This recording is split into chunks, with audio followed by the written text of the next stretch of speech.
এরা পৃথিবীর সবচেয়ে রহস্যজনক উপজাতি উইতরাই বা স্পিরিট বার্ডস নামে বেশি পরিচিত। ওরা মুখোশ, মাটিমাখা পোশাক পরে আর ঘন্টার পর ঘন্টা চুপ করে বসে থাকে। ওরা একটা পবিত্র জলপ্রপাতকে রক্ষা করছে পার্থিবকে আধ্যাত্মিক জগতের সাথে সংযুক্ত করতে। আমার আজকের লক্ষ্য হলো ওদের মুখ দেখা আর এই পবিত্র জলপ্রপাতে স্নান করতে পারা। কিন্তু এটা সহজ হবে না। ওদের রাজি করতে আমার হাতে মাত্র 5 ঘন্টা সময় আছে। তার উপর আমিই প্রথম ইউটিউবার যে এই উপজাতির ভিডিও করছি, তাই বেঁচে থাকলে আমরা ইতিহাস গড়ব। আমি পাপুয়া নিউ গিনিতে আছি, একটা বন্য ও অনাবিষ্কৃত দেশ যেখানে এখনো 1000-এরও বেশি উপজাতি বাস করে আর 850টার বেশি ভাষা রয়েছে। যাকে আমরা আধুনিকতা বলে জানি তার অস্তিত্ব এখানে নেই। উপজাতির কাছে পৌঁছতে চলেছি আর রাস্তাটা আমার চলা সবচেয়ে খারাপ রাস্তাগুলোর মধ্যে একটা। সত্যি বলতে এই উপজাতির কাছে কি আশা করা যায় জানি না। এটা পাপুয়া নিউ গিনির সবচেয়ে কম দেখা উপজাতিদের একটা। আমার মনে হচ্ছে ওটাই ওদের সেই জলপ্রপাত। এই উপজাতি নদী আর পাখিদের সঙ্গে খুবই সম্পৃক্ত, তাই ওরা ওখানেই আছে। ওই দেখো, একজন আছে ওখানে, দেখে ভয় লাগে তাই না? অনেকে রয়েছে ওখানে, আরো ওরা নড়ে না। দেখুন কেমন স্থির রয়েছে। পেছনেও আছে।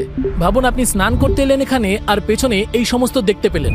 আমি হলে তো পালিয়ে যেতাম। প্রথম লক্ষ্য ওদের জানা আর দেখা ওই 6টা মুখোশের আড়ালে কারা আছে, কারণ আপনারা ভয় পাবেন। এখানে এই জায়গাটা দেখুন, এটা খুবই পিচ্ছিল, মোটেই সহজ নয়। পেছনে আরো। আগে একে হ্যালো বলা যাক। হ্যালো ওয়াকাই। ওরা সারাদিন এখানে শুধু জলের দিকেই তাকিয়ে থাকে। আর দেখুন ওরা কি ভয়ঙ্কর, ওদের পাখির মতো দেখতে, তাই না? এই মুখোশ পরা অবস্থায় দেখে শান্ত আর শান্তিপ্রিয় লাগছে। তবে প্রথমে ওদের ভালো করে জানতে হবে কেন এই জলপ্রপাত এত পবিত্র, ওরা আসলে কি রক্ষা করছে। আমি প্রত্যেকের কাছে যাব আর বন্ধু হওয়ার চেষ্টা করব। প্রার্থনা করুন যেন না পড়ি। জানি না কোনটা বেশি বিপজ্জনক, নদী না উপজাতি। মানে এই সেতুটাকে ভরসা করা খুবই মুশকিল। সত্যি বলছি, এটা লোক দেখানো নয়। যত উঁচু মনে হচ্ছে তার চেয়েও বেশি। জানেন তো আমার ভার্টিগো আছে। ভিডিওর সবচেয়ে উত্তেজনাপূর্ণ কাজটা করছি। সত্যি বলছি, ওদের তেমন বন্ধুসুলভ কিন্তু আমার লাগছে না। দেখে তেমন মিশুকে লাগছে না। আর ওদের মূল লক্ষ্য সারাক্ষণ জলকে দেখা।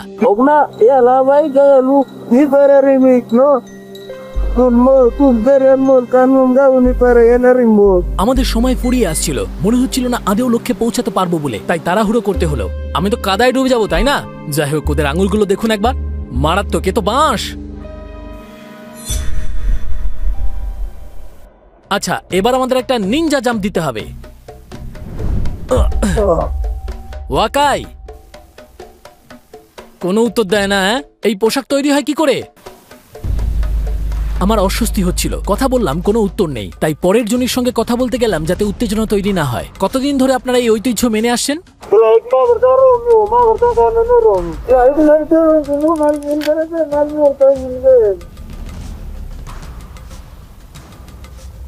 ওরে বাপরে, সাংঘাতিক। আমার কবজিটা একটু মচকে গেছে। ব্যথা নিয়ে আমি শেষ জনের কাছে এসে গেছি।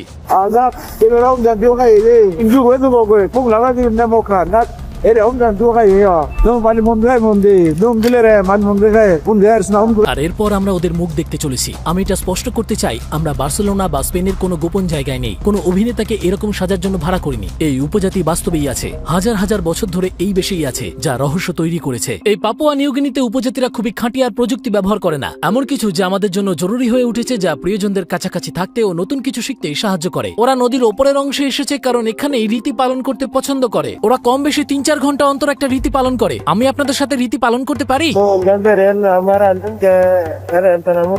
বেশ, পরে ফেলি, কি বলেন? আমি ভেবেছিলাম রীতি পালনে অংশ নিলে ওদের সাথে মিশতে আর পরে মুখোশ খুলতে ওদের রাজি করাতে সুবিধা হবে। চলুন ওদের সাথে রীতি অনুসরণ করি আর বৃষ্টি নামার আগেই পোশাক বদলে ফেলি। দেখুন আমার জন্য অপেক্ষা করছে।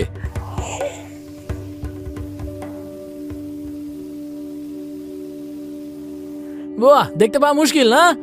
এখন আমি বেশ সুরক্ষিত বোধ করছি। হয়তো পুরোপুরি মিশে যাব, তাই না? জানেন আমি কোথায়? এই যে, রীতি শুরু করা যাক। খুব নোংরা লাগছে, এর থেকে সোদামাটির গন্ধ আসছে।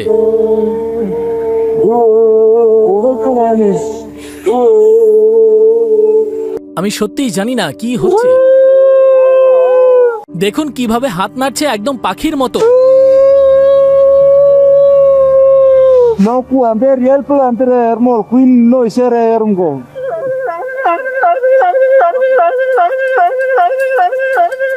এই উপজাতিটা রহস্যময়, কিছুই বুঝতে পারছি না। দেখুন ওরা নিজেদের এর রক্ষাকর্তা বলে অনুভব করার উদ্দেশ্যে জলপ্রপাতের সামনে এটা করছে। আমি চেষ্টা করলাম যাতে ওরা জলপ্রপাতের রীতির ব্যাখ্যা করে, কিন্তু করলো না। তবে লক্ষ্য করলাম ওদের মুখ দেখাতে রাজি করতে পারবো এতটা ঘনিষ্ঠ হচ্ছি। আমিও এখন ওদের মতো। এ কারণেই প্রথমবারের মতো ওরা আমাকে ওদের মুখ দেখানোর সিদ্ধান্ত নিয়েছে। মনে হচ্ছে আমার ভাবনাটা কাজ করেছে। এবার দেখি ওরা কিভাবে নিজেদের মুখোশ খোলে। দেখি, দেখুন, ভাবতেই পারিনি। হ্যাঁ, আর এবার ওর স্ত্রী নিজের মুখোশ খুলবে। দেখি, এ তো পুরুষ। এই প্রথমবার ভিডিওতে ওদের মুখ দেখাচ্ছি, তাই না? ও, কিন্তু হঠাৎই ওরা জলপ্রপাতের দিকে ছুটে গেল। দেখো কাণ্ড। আর এখনো জানি না কিভাবে আমাকে ওদের সাথে স্নান করতেও দিল। পবিত্র জল 10 লাখের জন্য সাবস্ক্রাইব করুন। দারুণ, হ্যাঁ, জলটা বেশ ঠান্ডা। আর মুখোশ ছাড়া ওদের সাথে দেখা করা আমার কাছে দারুণ ব্যাপার। এবার জলপ্রপাতকে উপভোগ করি। বাবা গো, বাপরে সাংঘাতিক, ঠিক যেন একটা স্পা, কিন্তু চরম মাত্রায়, তাই না? আর আপনারা কি বলবেন? আপনারা খুশি? স্পিরিট বার্ডসের সাথে দেখা করাটা অসাধারণ ছিল। আমি ব্যক্তিগতভাবে মনে করি এটা পাপুয়া নিউ গিনির মাঝে অবস্থিত পৃথিবীর সবচেয়ে রহস্যময় উপজাতি। সাবস্ক্রাইব করুন আর মনে রাখবেন, আমরা সবাই মানুষ। বিদায়। শারীরিক স্পর্শ ওরা খুব একটা পছন্দ করে না। আমিও এখন ওদের মতো।